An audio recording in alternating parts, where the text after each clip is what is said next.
The seriously injured cat brought her kitten to an old man, and the heartbreaking reasons. Montana's nights often brought silence, but tonight was different. Thunder roared through the valleys, and rain hammered against the windows of Walter's old farmhouse. Walter, a retired veterinarian in his 70s, sat by the fireplace with a book in hand. The warmth of the fire was his only solace in a life that had grown lonely since the passing of his wife, Ellen, 10 years ago. Suddenly, a faint scratching sound interrupted his thoughts. Walter furrowed his brows. The sound came again, more urgent this time. Rising from his chair, he opened the front door, bracing against the cold wind. There on the porch was a sight that would haunt and heal him in equal measure. A black and white cat, soaked to the bone, stood trembling. Her fur was caked with mud and blood, and her limping gait revealed deep wounds. In her jaws was a tiny kitten,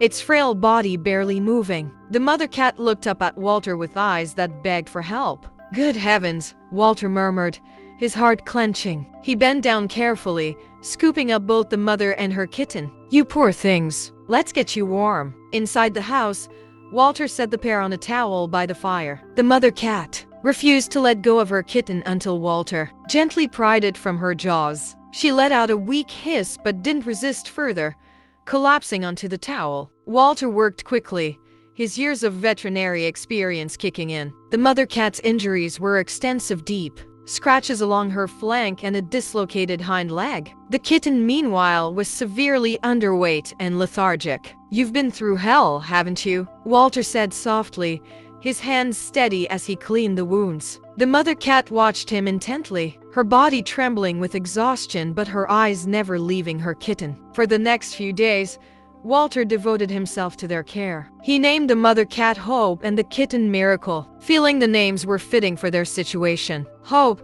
despite her injuries, showed remarkable strength. She ate sparingly but always nudged food toward Miracle first, ensuring her kitten was fed. Walter couldn't help but marvel at her resilience. Miracle, on the other hand, was a fighter in his own right. The kitten's tiny mews grew louder with each passing day, and Walter felt a deep connection forming. One evening, as he sat by the fire with Hope and Miracle nestled beside him, Walter spoke aloud.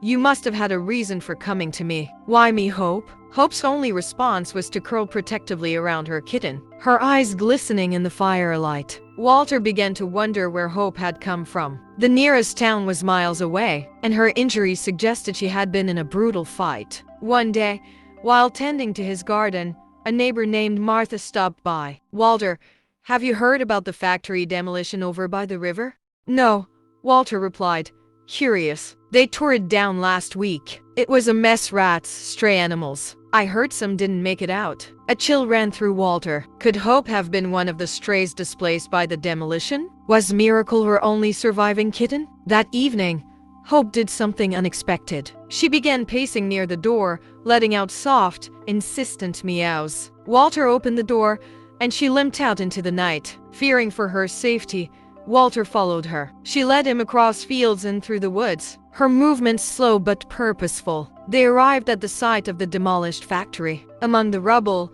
Walter saw a small, makeshift den. Scraps of cloth and debris formed a crude shelter. Inside were the remains of tiny kittens. Walter's heart broke. Hope had likely lost her litter during the demolition, with Miracle being her sole survivor. She had brought her last kitten to Walter in a desperate act of hope and trust. Back home, Walter couldn't shake the image of the den. He held Miracle close, vowing to protect him and give him a chance at a better life. As the weeks passed, Hope and Miracle thrived under Walter's care. Hope's injuries healed, though she remained wary of strangers. Miracle, on the other hand, grew into a playful, curious kitten, often bringing a smile to Walter's face. Inspired by Hope's resilience, Walter decided to take action. He reached out to local activists and organized a program to help displaced animals in the community. One afternoon, Miracle went missing. Walter searched the house and yard frantically, his heart pounding with fear. Hope joined the search,